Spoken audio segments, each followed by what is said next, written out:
बच्चों, अभी हमने लास्ट की वीडियो में देखा था कि अक्ष पर तीव्रता कैसे ज्ञात करते हैं, और वहीं हमने चर्चा की थी अक्ष के साथ निरक्ष भी होता है। तो आज हम देखते हैं निरक्ष पर तीव्रता किस प्रकार ज्ञात करेंगे। आपको याद होगा निरक्ष क्या होता है, ध्यान होगा अपने पास जो द्विध्रुव हैं, जो विपरीत आवेश के समान परिमाण के चार्जेज हैं, उनके मध्य की दूरी को मिलाने वाला जो पृथक्करण रेखा है वो क्या था, अक्ष था। और उसका जो मध्य का बिंदु आता है और उस पर लंबवत रेखा खींचते हैं, उसको हम क्या बोलते हैं, निरक्ष बोलते हैं। तो अक्ष पे तो हमने तीव्रता ज्ञात कर ली थी, तो चलिए अब देखते हैं निरक्ष पे तीव्रता क्या होती है। तो निरक्ष की तीव्रता ज्ञात करने के लिए हमने क्या कर रखा है, एक चित्र बना रखा है। तो सबसे पहले हमें इस चित्र को भली भांति प्रकार से समझना है। देखिए इस चित्र के अनुसार मैंने क्या कर रखा है कि दो आवेश ले रखे हैं, एक तो माइनस क्यू ले रखा है और एक प्लस का क्यू ले रखा है। और इसका माइनस क्यू और प्लस क्यू दोनों परिमाण में क्या है, समान है। समझ गए बात को। इसका मैंने मध्य बिंदु O ले रखा है और अच्छी तरह जानते हैं कि मध्य बिंदु O को ही हम क्या कहते हैं, द्विध्रुवों का केंद्र कहते हैं। इस मध्य बिंदु O से एक सीधी रेखा आ रही है, लंबवत रेखा आ रही है, ये कहलाएगी निरक्ष। ठीक है, ये जो रेखा आ रही है ना अपने पास, ये क्या कहलाएगी, निरक्ष कहलाएगी। इस निरक्ष पे ये जो लंबवत रेखा आई है, इस पे इस बिंदु O से R दूरी पर मैंने एक बिंदु ले रखा है P, जिस पे मुझे तीव्रता की गणना करनी है। ठीक है, क्या कर रखा है अपन ने, ये O बिंदु है, यहाँ से हमने एक P ले रखा है बिंदु, और ये दूरी कितनी है अपने पास, ये दूरी कितनी है, R है। समझ गए बात को। अब इसकी गणना करनी है बिंदु P पे, तो क्या होगा, इन पे तीव्रता किस किस के कारण होगी, माइनस क्यू के कारण होगी और प्लस क्यू के कारण होगी। ठीक है, तो इनकी दूरी ज्ञात करने के लिए हमने क्या किया, इस माइनस क्यू को इससे मिला लिया और प्लस क्यू को भी हमने इससे मिला लिया। इधर वाली दूरी जो प्लस क्यू है उससे मैंने R1 मान ली, और माइनस क्यू से दूरी कितनी ले ली, R2 ले ली। समझ गए यहाँ तक भाई। ये दूरी प्लस क्यू से लेके यहाँ तक की दूरी हमने कितनी ले ली, R1 ले ली, इधर हमने क्या किया, R2 ले लिया। यहाँ तक जब बात क्लियर हो जाती है तो एक बात और देखिए, ये प्लस का क्यों है, ये इस पे तीव्रता निकालेंगे तो तीव्रता की दिशा क्या होगी, आउटवर्ड होगी, बाहर की तरफ जाएगी। तो मैंने मान लिया इस पे जो तीव्रता है E1 है, और ये मेरे पास E1 की दिशा दे रखी है, इधर जाती हुई। E1 की दिशा क्या होगी, इधर जाती हुई। और माइनस क्यू के कारण तीव्रता क्या होगी, इसके तरफ आएगी। इसकी तीव्रता मैंने मान लिया E2, और ये E2 इसकी तरफ आ रही है। समझ गए बात को। ये E1 है, ठीक है, और ये क्या है, E2 है। E2 इसी रेखा पे आएगी और E1 इस रेखा पे जाएगी। क्लियर। जब ये बात क्लियर हो गई तो हम आसानी से आगे कर सकते हैं, कहीं दिक्कत नहीं आएगी। हमें क्या करना है, इस बिंदु पे E1 निकालेंगे और E2 निकालेंगे, फिर इनका क्या करेंगे, फिर इनका क्या करोगे, रिजल्टेंट निकालेंगे, परिणामी निकाल लेंगे। इनका परिणामी जो भी निकलेगा उसको हम निकाल लेंगे। तो चलिए पहले E1 और E2 तो निकालें, फिर परिणामी की भी चर्चा कर लेंगे। ठीक है, तो आपको परीक्षा में क्या करना है, पहले ये चित्र बनाना है, चित्र बना देंगे, चित्र के बारे में लिखेंगे भी। ठीक है, अपने को चित्र के बारे में लिखना भी है, ऐसा नहीं कि आप डायरेक्ट प्रारंभ हो जाए, तो आप चित्र के बारे में भी लिखेंगे। तो चलिए, लिखना चाहें तो आप लिख लें, क्योंकि आप कॉपी और पेन लेके अवश्य बैठे हुए हैं, बैठे हो ना। तो लिखिए आप कि चित्रानुसार एक द्विध्रुव प्रदर्शित है। पहले चित्र बनेगा, उसके बाद हम लिख देंगे चित्र के अनुसार क्या है, अपने पास एक द्विध्रुव है। ठीक है, माना कि इस पे जो द्विध्रुव है वो आवेश कौन कौन से हैं, परिमाण में तो समान है, और दोनों आवेशों की मध्य की दूरी कितनी मान ली, D मान ली, और विपरीत प्रकृति के हैं। जब भी हम द्विध्रुव बोलते हैं तो इसका मतलब हमें मान लेना चाहिए कि दोनों आवेश परिमाण में समान है। ठीक है, दोनों आवेश क्या है, परिमाण में समान है और विपरीत प्रकृति के हैं, उनके मध्य की दूरी अत्यल्प है। तो ये चीज़ ध्यान रखना चाहिए अपने को। हमने क्या किया वो बताया था आपको कि बिंदु O से लंबवत एक क्या किया, निरक्ष ले लिया, और उससे कितनी दूरी पर, R दूरी पे एक बिंदु P, जिस पे हमें क्या करनी है, तीव्रता की गणना करनी है। तो ये चीज़ आप आसानी से लिख के आ सकते हैं। ठीक है, चित्र के बारे में कह दिया। अब दूरियों को हमें मानना है, दूरियां क्या करनी है, हमें माननी है। तो आप मान लें कि प्लस क्यू और माइनस क्यू आवेश के कारण इनकी जो तीव्रता है E1 E2, इनकी तीव्रता क्या है, E1 E2 है, और दूरियां क्या है, R1 और R2 है। ठीक है, इनकी दिशा भी बता दें तीव्रताओं की, कि चित्र में दिशा दिखाए अनुसार क्या है, इसकी तीव्रता है, और चित्र के अनुसार भी बता सकते हैं। और तीव्रता की दिशा दिखाना चाहें A B C रख के तो भी लिख सकते हैं, बहुत अच्छी बात है। अगर आप यूँ लिख देते हैं ना, ये B और ये C, फिर कहते हैं इसकी दिशा क्या है, BC की ओर, और इसकी दिशा क्या है CA की ओर, तो और अच्छी बात है, ऐसे भी कर सकते हैं। ठीक है, चलिए, तो यहाँ तक हमने चित्रों के बारे में देखा, दूरियां भी बता दी मैंने, R1 और R2 ले रखी है। है ना। अब ये सूत्र तो ध्यान ही है, बार बार अपन को याद भी हो गया होगा, याद हो गया हो। तीव्रता किसी भी बिंदु पे हम तीव्रता निकालते हैं तो क्या होता है, KQ बटा R स्क्वायर होता है। तो ये तो E बराबर है, E1 निकालना चाहें, ये देखिए बिंदुवत आवेश के लिए E है, आगे भी मैं फिर E यूज करूंगा, वो परिणामी के लिए यूज करूंगा, इसलिए दोनों E का मतलब अलग अलग रहेगा। ठीक है, तो ये ले लिया अपन ने E1 क्या हो जाएगा अपने पास, क्या हो जाएगा, ये जो दूरी है, दूरी की जगह क्या करना है, R की जगह R1 लेना है, आवेश तो मेरा Q ही है अभी भी, है ना।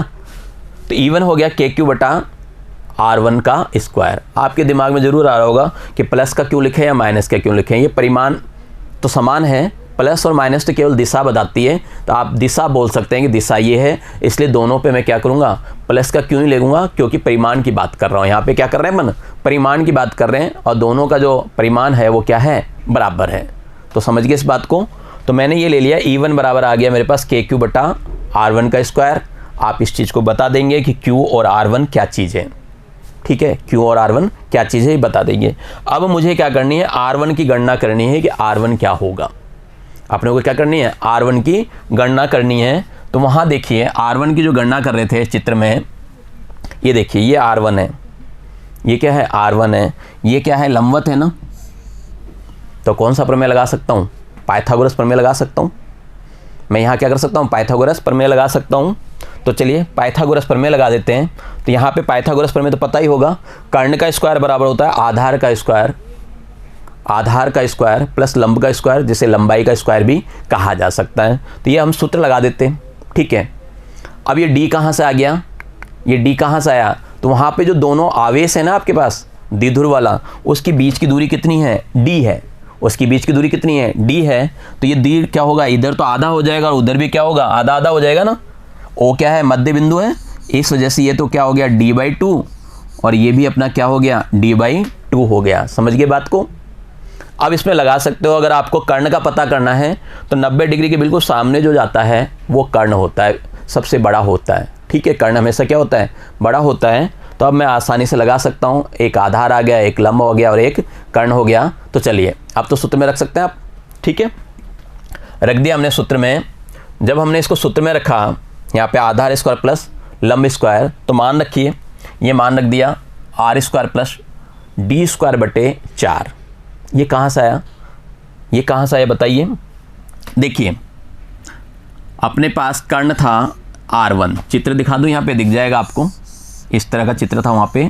ये तो था R1 और ये था D/2 और ये क्या था, R था, ये था।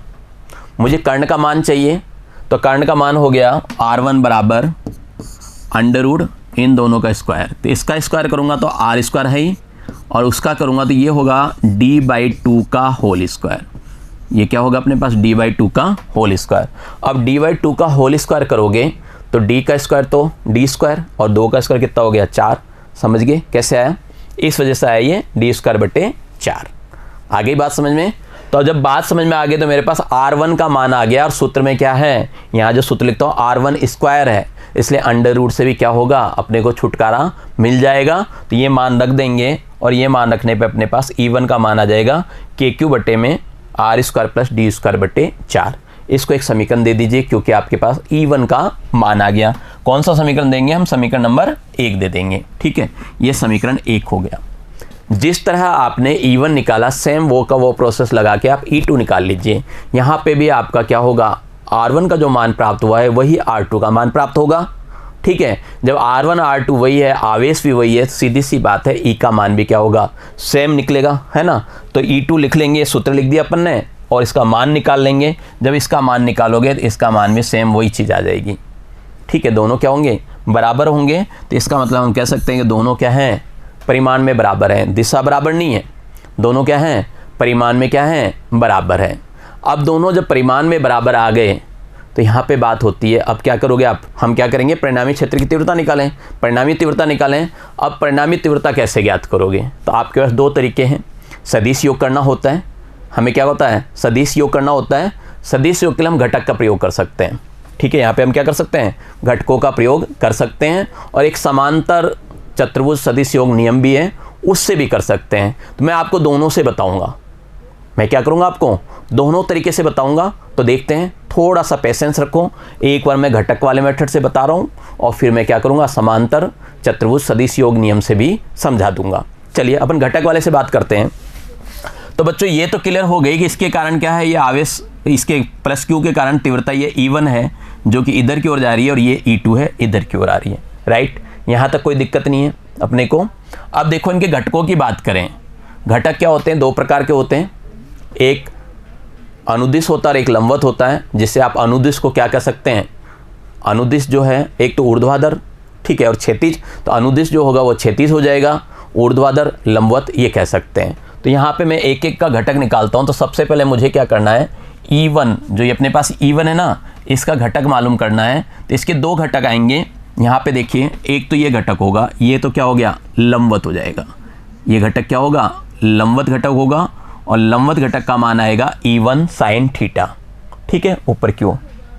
और ये हो गया इसका क्षैतिज घटक, और इस क्षैतिज घटक का जो मान है वो आएगा E1 cos थीटा, ठीक है। तो इसके दो घटक आ गए, E1 sin थीटा और E1 cos थीटा। ऐसे ही आप E2 का ज्ञात कर लो। E2 ये रहा अपने पास, ये वाला E2 है, यहाँ देख रहे हैं आप, ये क्या है अपने पास, E2 है, ठीक है। ये अपने पास क्या है, E2 है। E2 का देखेंगे तो इसके भी क्या है, दो घटक निकलेंगे, एक लंबवत और एक क्षैतिज। तो यहाँ निकालेंगे तो देखिए एक घटक ये लंबवत वाला तो ये आ गया, इधर की ओर आएगा, और ये कितना हो जाएगा, E2 sin थीटा, और इधर वाला घटक ये आएगा और ये हो जाएगा बच्चों कितना, E2 cos थीटा। तो इनके घटक आ गए, E1 का E1 sin थीटा और E1 cos थीटा, और E2 का E2 sin थीटा और E2 cos थीटा, राइट। चित्र को गौर से देखो, ये जो E1 sin थीटा है ऊपर की ओर है ना, और E2 sin थीटा क्या है, नीचे की ओर है। दिशाएं विपरीत है, परिमाण में तो बराबर थे ही E1 और E2, तो दिशाएं विपरीत है। तो इसका मतलब क्या है, इसका कोई रोल नहीं है, ये एक दूसरे को क्या करेंगे, कैंसिल कर देंगे। एक दूसरे को क्या करेंगे, कैंसिल कर देंगे। तो इसका रोल तो खत्म हुआ भाई, वो ऊपर की ओर जा रहा है, ये नीचे की ओर जा रहा है, विपरीत दिशाएं, तो ये एक दूसरे को क्या करेंगे, कैंसिल कर देंगे। इसकी बात करें, E1 cos थीटा भी इधर है, E2 cos थीटा भी इधर ही है। दोनों क्या है, एक ही दिशा में जा रहे हैं। दोनों क्या हो रहे हैं, एक ही दिशा में जा रहे हैं। जब दोनों एक ही दिशा में जा रहे हैं तो इस वक्त क्या होगा, आपको योग करना पड़ेगा। भाई एक दिशा में जाते हैं तो योग करते हैं, विपरीत दिशा में जाते हैं तो क्या करते हैं, विपरीत दिशा में जाते हैं तो घटा देते हैं। तो यहाँ पे एक ही दिशा में जा रहा है, इसलिए हम क्या करेंगे, योग करेंगे। देखो चित्र से और ज्योमेट्री से हमें ये पता चल चुका है कि ये थीटा ही होगा। यहाँ पे थीटा जितना लिया हुआ है ना उतना ही होगा। अगर यहाँ पे थीटा लिया है तो वहाँ पे भी क्या होगा, थीटा ही होगा। ये और ये क्या है, बराबर आएंगे। समझ गए बात को। और बराबर है तो इसका मतलब क्या है, ये रेखा और ये रेखा क्या है, समांतर है। ठीक है, चित्र से हमें मालूम चल चुका है। एक तरीका और बताऊंगा जिससे पता चल कैसे चल गया, वो भी बता दूंगा। फिलहाल तो ये बात समझ में आ गई होगी आप लोगों के, कहीं कोई दिक्कत नहीं है। ठीक है, तो मेरे पास क्या हुआ, मेरे पास ई आ गया। अगर मेरे को ई ज्ञात करना है तो अब मैं आसानी से कह सकता हूँ कि ई क्या होगा, E1 का तो केवल क्या करूँगा, E1 cos थीटा लूँगा, और E2 का क्या लूँगा, E2 का भी क्या होगा, केवल E2 cos थीटा होगा। यही चीज़ आगे लिखी हुई है। तो अपने पास ये आ गया, E बराबर E1 cos theta plus E2 cos theta. समझ गए बात को, परिणामी निकाल रहे हैं। तो E बराबर क्या आ गया अपने, E1 cos थीटा और E2 cos थीटा, और E1 और E2 बराबर थे तो ये भी क्या होगा, बराबर होगा। आप इसको या तो दोनों को E2 cos थीटा लिख लें या दोनों को E1 cos थीटा लिख लें, है ना, लिख सकते हैं। तो सीधी सी बात है, जब दोनों E1 cos थीटा होगा तो ये भी E1 cos थीटा, वो भी E1 cos थीटा, कितने हो गए भाई, इससे बात करें दोनों को अगर मैं बराबर करता हूँ तो ये आ गया मेरे पास E बराबर E1 cos थीटा, और उधर से भी क्या आ रहा है, उसको भी मैंने क्या किया, E1 cos थीटा लिख दिया। तो दोनों क्या हो गए, बराबर हो गए ना, तो दो हो जाएंगे। तो ये आ गया 2 E1 cos थीटा, या फिर आप E2 cos थीटा लेते हैं तो आप ये भी लिख सकते हैं 2 E2 cos थीटा। ठीक है, तो ये मेरे पास E आ गया। क्लियर यहाँ तक। अब आपको E1 और E2 के मान तो पता ही है, पहले निकाल चुके हैं हम। E1 और E2 का मान दोनों बराबर थे, कितने थे, KQ बटा R square plus D square बटे 4, यही था अपने पास, यही मान था। देखिए ये रहा, है ना, अपन ये मान निकाला था। तो इस मान को क्या करना है अपने को, यहाँ रख देना है। कहाँ पे, इसकी जगह रख दो, इसकी जगह रख दो, एक ही बात है, दोनों का मान क्या है, बराबर है। तो मेरे पास ई का मान आ जाएगा। जैसे ही मैं मान रखूँगा तो ये ई का मान आ जाएगा के क्यू बट्टे में r square plus d square बट्टे 4 कोस थीटा। अब यहाँ पे एक चीज़ आ गई कोस थीटा। थीटा हमारा माना हुआ ही है ना, तो ये थीटा को हटाना पड़ेगा, आंसर हमें आर और डी में लाना पड़ेगा। ठीक है, आंसर में क्या करना है, आर और डी के स्टेप में लाना है। अब मैं यहाँ से थीटा हटाना चाहता हूँ, तो 10वीं क्लास में अपने लाल बट्टा कक्का तो पढ़ रखा है ना, ये अपन ने 10th में खूब पढ़ा था, लाल बटे कक्का पढ़ा था ना। ये होता है साइन, कोस, टेन, कोट, सेक और कोसेक। तो इससे आप कोस थीटा निकाल सकते हैं। कोस थीटा क्या होता है, कोस थीटा होता है आधार बटे कर्ण। क्या होता है अपने पास, आधार बटे कर्ण। और चित्र में जाके देखेंगे तो आपको आधार नज़र आ जाएगा और कर्ण भी नज़र आ जाएगा। तो चलते हैं चित्र में, चलते हैं। ये देखिए, मान लो ये थीटा है या ये थीटा है, दोनों बराबर ही होंगे। अब मुझे यहाँ से आधार और कर्ण निकालना है। तो ये देखो, आधार तो क्या हो गया, कर्ण बताया था 90 डिग्री के सामने जो जाता है वो कर्ण होता है, थीटा के सामने होता है वो लंब होता है, और जो बच गया वो क्या होता है, आधार होता है। तो यहाँ पे मेरे पास ये 90 डिग्री का है, तो इसके सामने है, इसलिए क्या हो गया, कर्ण हो गया। ये क्या हो गया, कर्ण हो गया। इस थीटा के सामने जो आ रहा है वो क्या हो जाएगा, लंब हो जाएगा, और नीचे जो बच गया वो क्या होगा, आधार होगा। तो इस आधार का मान चाहिए, तो आधार का मान कितना होगा, आधा आधा था ना ये, d/2 आधार का मान मेरे पास क्या हो गया, d/2 आ गया। ठीक है, तो रख देंगे हम इस मान को। तो यहाँ पे रख दिया हमने आधार d/2, और कर्ण कितना है, r1, और r1 का मान है ही आपके पास, r1 का मान रख देंगे। r1 का मान ये निकला था √r² प्लस d² बटे 4। तो फाइनली आपके पास ये कोस थीटा का मान आ गया। अपने पास क्या हो गया, ये कोस थीटा का मान आ गया। जब ये कोस थीटा का मान आ गया, इस मान को क्या करना है आपको, इसमें रख दीजिए। इस मान को क्या करेंगे, रख देंगे। रखते वक्त ध्यान देखो, नीचे है r² प्लस d² बटे 4, और ये है √r² प्लस d² बटे 4। इसका ध्यान रखना। जैसे इसको रखोगे तो इनको क्या करना है, हल करना है। ये तो पता होगा आपको कि a और √a का मतलब क्या होता है, ये इस तरह होता है। √a का मतलब है घात 1/2। जब दो इस तरह होते हैं तो घातों को हम क्या करते हैं, जोड़ते हैं। ये जुड़ेगा तो 1 + 1/2 हो जाएगा, और कितना हो जाएगा, a की घात कितनी हो जाएगी, 3/2 हो जाएगी। सेम ये की ये चीज़ यहाँ पे है। ये मान लो a है, ये √a है, तो इसकी घात कितनी हो जाएगी, 3/2 हो जाएगी। इसकी घात कितनी होगी, 3/2 हो जाएगी। क्लियर यहाँ तक। हमने क्या किया, ये मान रख दिया। ठीक है, इस मान को हमने कहाँ रखा, यहाँ पे रख दिया, और यहाँ पे रखने से आ गया। 2 कहाँ गया, आप भी सोच रहे होंगे कि ये 2 कहाँ गया, मैं भी देख रहा हूँ ये 2 गया कहाँ गया। देखिए, ये 2 से 2 कैंसिल, 2 से 2 क्या होगा, कैंसिल हो गया। तो ऊपर क्या बचा, KQD, और नीचे क्या आया, r² प्लस d² बटे 4 पूरे की पावर 3/2। पूरे की पावर कितनी हो गई, 3/2 हो गई। समझ गए बात को। अब ये तो अपने को पता है QD किसके बराबर है, P के बराबर है।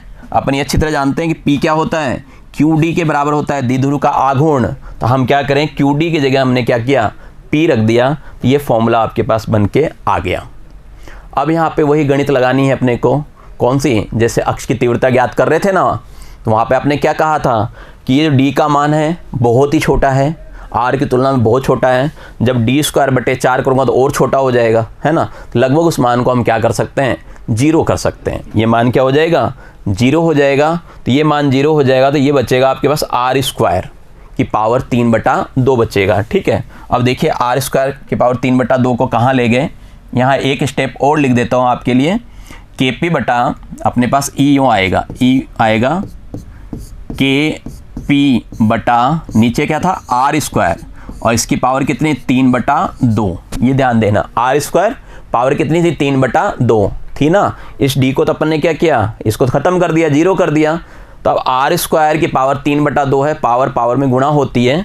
तो गुणा होने के कारण क्या होगा, ये जो 2 है आपका कट जाएगा। इस 2 से ये 2 को काट देंगे, और जब आपने इस 2 को 2 से काट दिया तो फाइनली आंसर आएगा आपके पास।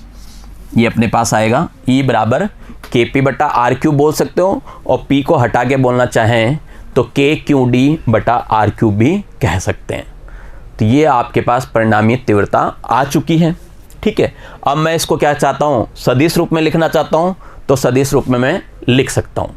इसको मैं क्या कर सकता हूँ, सदिश रूप में लिख सकता हूँ। ई वेक्टर बराबर के पी वेक्टर बटे आर क्यूब लिख सकते हैं। ई वेक्टर बराबर क्या लिखेंगे, के पी वेक्टर बटे आर क्यूब, और ये माइनस पी कैप लगा हुआ है ना, ये क्या दिखा रहा है आपको, ये क्या, इसकी दिशा दिखा रहा है, किसकी, बल आघूर्ण की, इसके में जो लगे हुए हैं ना उसकी दिशा। अब देखिए मैंने यहाँ पे माइनस पी दिखा रखा है आपको, माइनस पी क्यों दिखा रखा है, ये भी काम की बात है। देखिए चित्र में जाएं और हमने इसका कहते हैं दिशा देखी, इसकी दिशा किधर आ रही है, इधर आ रही है, इधर आ रही है ना। और मैंने आपको बताया था कि द्विध्रुव की जो दिशा होती है वो क्या होती है, माइनस क्यू से प्लस क्यू की ओर होती है। तो माइनस क्यू से प्लस क्यू की क्या है, विपरीत जा रही है, इसलिए अपने वहाँ पे क्या कर रखा है, माइनस का लगा के दिखाया है। ये आपको क्या कर रही है, दिशा को इंकित कर रही है। किसको दिखा रही है, ये केवल आपकी दिशा को बता रहा है। तो ध्यान रखना क्या होती है, उसके अपोजिट होती है। तो फाइनली अगर हमने पूरा देखा तो हमारे पास ये आ गया आंसर कि जो निरक्ष पे है वो तीव्रता कितनी होती है, के पी बटा आर क्यूब होती है। और अक्ष पे तीव्रता कितनी आई थी, तो अक्ष पे आपने देखा था तीव्रता ये आई थी 2 के पी बटा आर क्यूब। दोनों में रिलेशन आ रहा है समझ में, ये आया 2 के पी बटा आर क्यूब अक्ष पे, और जबकि निरक्ष पे क्या था, वो 2 शब्द नहीं था, है। तो दोनों को अगर आप बराबर करेंगे तो आपके पास फाइनली ये रिजल्ट आ जाएगा कि अक्ष की जो तीव्रता होती है निरक्ष की दुगनी होती है। अगर क्या रखें, दूरी समान रखी जाए, है ना, बिंदु क्या हो, समान दूरी पे रखा जाए, तब क्या होगी, अक्ष की तीव्रता निरक्ष की तीव्रता की क्या होती है, दुगनी होती है। क्लियर। दोनों ही क्या है, आर क्यूब 1 बटा आर क्यूब के क्या है, समानुपाती हैं। अक्ष वाला भी 1 बटा आर क्यूब के समानुपाती था, निरक्ष वाला भी क्या है, 1 बटा आर क्यूब के समानुपाती हैं। तो फाइनली हम कह सकते हैं द्विध्रुव आघूर्ण में क्या होता है, जो तीव्रता होती है 1 बटा आर क्यूब के समानुपाती होती है, या फिर आर क्यूब की क्या होती है, व्यतकर्मानुपाती होती है। ठीक है, ये भी कह सकते हैं व्यतकर्मानुपाती होती है। डायग्राम इसका इस तरह बनता है, अपन ने 1 बटा आर स्क्वायर का भी बना रखा है, और ये क्या है, ई, और इसमें डायग्राम बनाएंगे तो इस तरह बन जाएगा। ठीक है, ई और किस में है, ये आर में है। इस पे तो अपन ने ई ले रखा है, इस पे क्या ले रखा है, आर ले रखा है, तो इसका डायग्राम इस तरह मिलेगा। अगर आप दोनों को मिला के डायग्राम बनाना चाहते हैं तो दोनों को मिला के भी बना सकते हैं। ये तो ई और आर के बीच में है, 1 बटा आर क्यूब के लिए है, और ये क्या है, 1 बटा आर स्क्वायर के लिए है, बिंदुवत आवेश के लिए है। और ये क्या है, द्विध्रुव आघूर्ण जो निकाले हैं, द्विध्रुव निकाल रहे हैं, उस द्विध्रुव के कारण तीव्रता का ग्राफ है। तो दोनों ग्राफ अपन ने मिला के दिखा दिया, आपको नज़र आ रहा है, आप दोनों ग्राफ बना सकते हैं, कोई दिक्कत नहीं है। ठीक है, ये चीज़ मैंने आपको बताई दी है कि जो विद्युत क्षेत्र की दिशा है विद्युत आघूर्ण के विपरीत होती है। ठीक है, तो यहाँ आप क्या देख रहे हो, अक्ष पे भी देख लिया आपने, निरक्ष पे भी देख लिया। अक्ष की क्या आई थी अपने पास, ये आ गई थी 2 के पी वेक्टर बटे में आर क्यूब, है ना, ये दिशा को दिखा रहा है। ऐसे ही निरक्ष पे ये आ गई। ठीक है, तो आप अक्ष पे और निरक्ष पे तीव्रता आसानी से ज्ञात कर सकते हैं। कुछ सवाल वगैरह होते हैं जिसकी सहायता से आप सवालों को भी हल कर सकते हैं। देखो यहाँ पे सबसे बड़ी प्रॉब्लम ये है कि हम कैसे माने ये थीटा ही है, ये हम कैसे माने ये थीटा ही आएगा, इसको समझना बहुत ज़रूरी है। और मैंने आपको बताया था कि इसकी दूसरी विधि और बताऊंगा, उससे हम समझ सकते हैं। और दूसरी विधि क्या थी, समांतर चतुर्भुज सदिश योग नियम। ठीक है, उस विधि से समझ सकते हैं। तो इसके लिए हमने क्या किया, ये यहाँ पे हम थीटा कोण मान लेते हैं, ये कोण क्या ले लेते हैं, थीटा मान लेते हैं। ये थीटा कोण ले लिया, दोनों बराबर आई थी इसलिए ये भी क्या होगा, थीटा ही होगा। दोनों क्या होगा, थीटा ही होगा। त्रिभुज के बारे में आप जानते हो, अच्छी तरह जानते हो आप त्रिभुज के बारे में, कि मान लीजिए मेरे पास ये त्रिभुज है, ये सपोज कीजिए ए, ये बी और ये सी। अगर ये कोण थीटा है, ये कोण थीटा है, तो इसका जो बहिष्कोण आएगा, ये जो बहिष्कोण होगा ये कितना होगा, ये 2 थीटा होगा। कितना होगा, ये 2 थीटा होगा। ये थीटा, ये थीटा, ये क्या होगा, 2 थीटा होगा। कैसे होगा, ये हो जाएगा 180 माइनस 2 थीटा, सीधी रेखा है इसलिए 2 थीटा आ जाएगा। 10वीं में आपने इसकी एक थ्योरम भी पढ़ रखी है, पढ़ा हुआ है ना, त्रिभुज के बहिष्कोण का मान उसके अंतराभिमुख कोण के योग के बराबर होता है। तो इस बहिष्कोण का मान क्या होगा, अंदर वाले कोणों के योग के बराबर होगा। तो अब देखिए यहाँ पे कौन सा क्षेत्र आ रहा है, E1 तीव्रता है, और नीचे क्या है, E2 है। तो यहाँ पे हम ले लेते हैं, ये तो आपका आ गया E1 और ये आ गया मेरा E2। दोनों का मुझे क्या करना है, परिणामी ज्ञात करनी है। दोनों की क्या लेनी है अपन को, परिणामी तीव्रता ज्ञात करनी है। मानिए परिणामी ये है, मुझे नहीं पता कि बीच में से जाएगा या नहीं जाएगा, वो अपन अभी ज्ञात करेंगे। ठीक है, वो क्या करेंगे, अभी हम ज्ञात करेंगे। तो इसको ले लेते हैं ई। अब मुझे क्या करना है, ये दिशा देखनी है कि ये जो कोण है इधर से कितना बच गया और इधर का कोण कितना बच गया। तो सूत्र याद होगा, मैंने आपको बताया था, पिछले वीडियोज में बताया था, समांतर चतुर्भुज सदिश योग नियम से फॉर्मूला बताया था, याद है फॉर्मूला? ये बताया था आपको कि tan अल्फा बराबर होता है Q sin थीटा बटे में P plus Q cos theta. याद आया कुछ? यही था, tan अल्फा बराबर Q sin थीटा बटे में P plus Q cos theta. मान रखो यहाँ पे, अगर यहाँ पे मान देखते हैं, Q का मतलब है मेरे पास पहला और दूसरा, कोई सा भी मान सकते हैं, तो Q अपना दूसरा ले लेते हैं। तो ये दूसरा आ गया, यानी E2 साइन। अब देखो यहाँ पे थीटा, थीटा का मतलब है दोनों के बीच का एंगल, दोनों के बीच का एंगल। तो यहाँ पे दोनों के बीच का एंगल कितना है, थीटा नहीं है, यहाँ पे कितना है, 2 थीटा है। तो यहाँ पे मुझे क्या लिखना है, 2 थीटा लिखना है। यहाँ पे मैं लिख दूंगा 2 थीटा। ठीक है, यहाँ पे क्या करूँगा, मैं लिख दूंगा 2 थीटा। समझ गए बात को? नीचे भी देखें, P का मतलब बच्चों आपका हो गया E1 और Q2 का मतलब हो गया E2 और कोस, और थीटा की जगह क्या लिखोगे, 2 थीटा लिखोगे। ये तो सूत्र का है ना, तो हमारे पास थीटा की जगह क्या है, 2 थीटा है, तो मैं थीटा की जगह 2 थीटा लिखूंगा। क्लियर? आपने ये भी देखा था वहाँ पे E1 और E2 दोनों क्या आए थे, बराबर आए थे ना। परिमाण में E1 और E2 दोनों क्या आए थे, बराबर आए थे। तो E1 और E2 को बराबर कर देता हूँ मैं, कुछ मान लेता हूँ। E1 बराबर E2 बराबर मैंने क्या किया, लेमड़ा मान लिया। मैंने यहाँ पे क्या किया, E1 और E2 का मान जो कि बराबर आया था, हल करने के लिए मैंने इसको क्या किया, लेमड़ा मान लिया। ठीक है, हमने क्या किया, लेमड़ा मान लिया। रखते हैं, यहाँ पे जब रखोगे तो ये आएगा लेमड़ा साइन 2 थीटा बटे में क्या होगा, यहाँ पे भी लेमड़ा आएगा प्लस लेमड़ा कोस 2 थीटा आ जाएगा। ठीक है, प्लस कोस 2 थीटा। देखिए लेमड़ा कॉमन आ गया क्या, ऊपर लेमड़ा है ही, साइन 2 थीटा को आप लिख सकते हैं 2 साइन थीटा और कोस थीटा। ये सूत्र होता है, ये क्या होता है, फॉर्मूला होता है साइन 2 थीटा का। नीचे से मैंने लेमड़ा कॉमन लिया और ये मेरे पास आ गया 1 प्लस कोस 2 थीटा।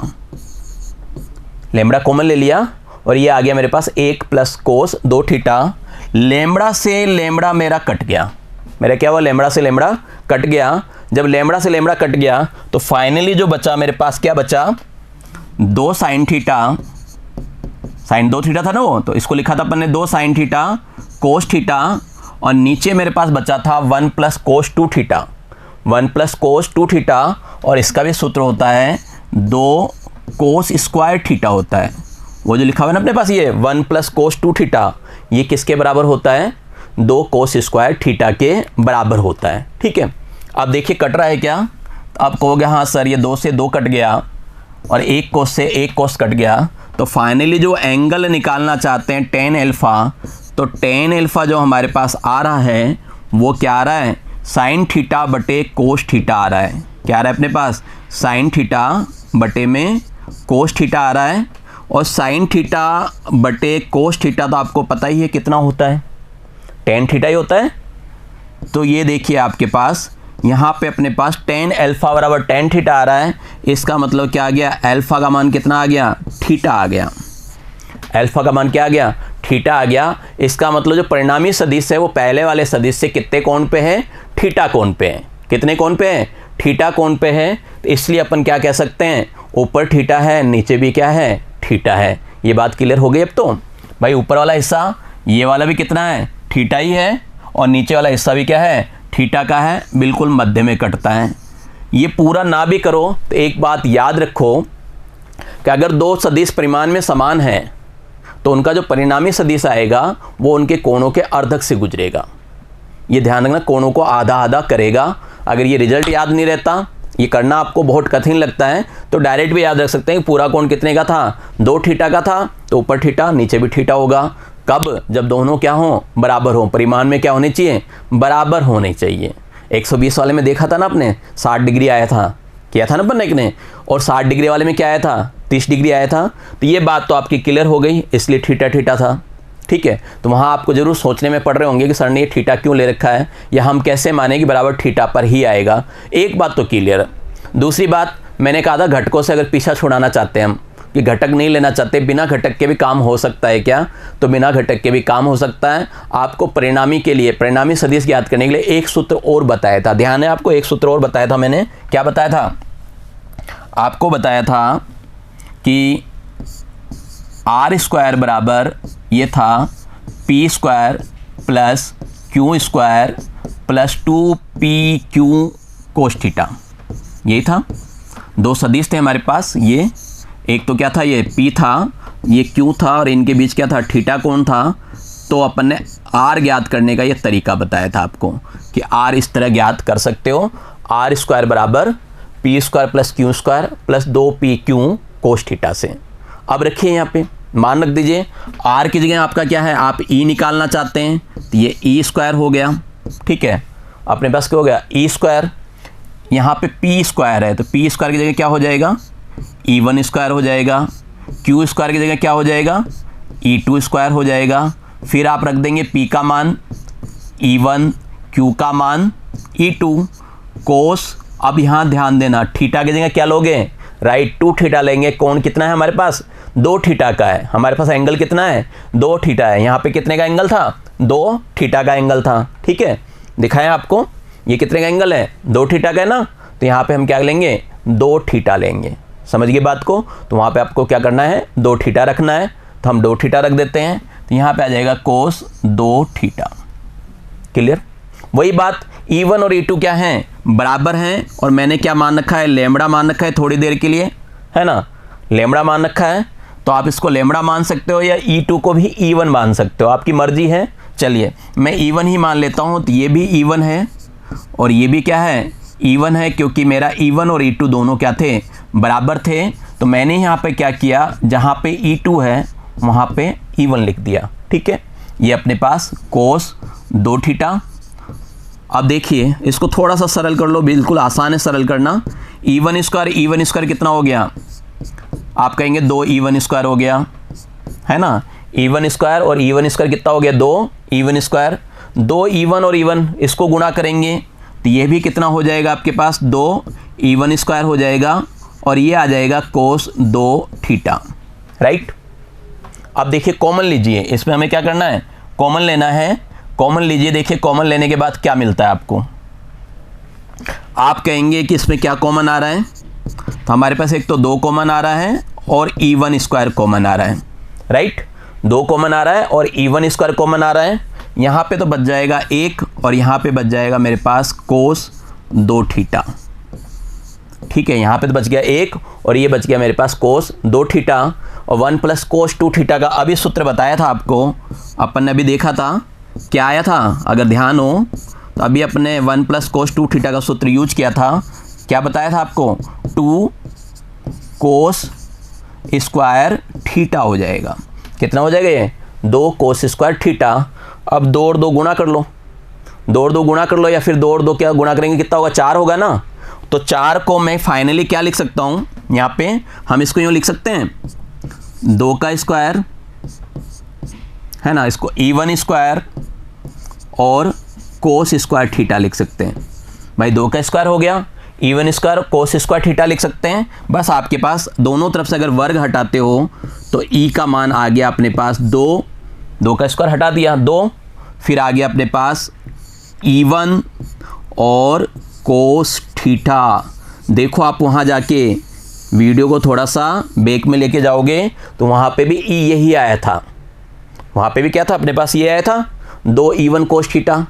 तो इस तरह ला सकते हैं, और कोस थीटा का मान जैसे निकाला है वैसे ज्ञात कर सकते हैं। तो आप उस प्रश्न को, जो आर्टिकल है, उसको इस तरह भी हल कर सकते हैं। अगर हमारे माइंड में यूँ आता है कि सब वो थीटा कैसे आया, तो इस कंसेप्ट से हम थीटा का भी मालूम कर सकते हैं। तो उम्मीद करता हूँ आपको ये बात समझ में आ गई होगी, ये तरीका भी आपको समझ में आया होगा।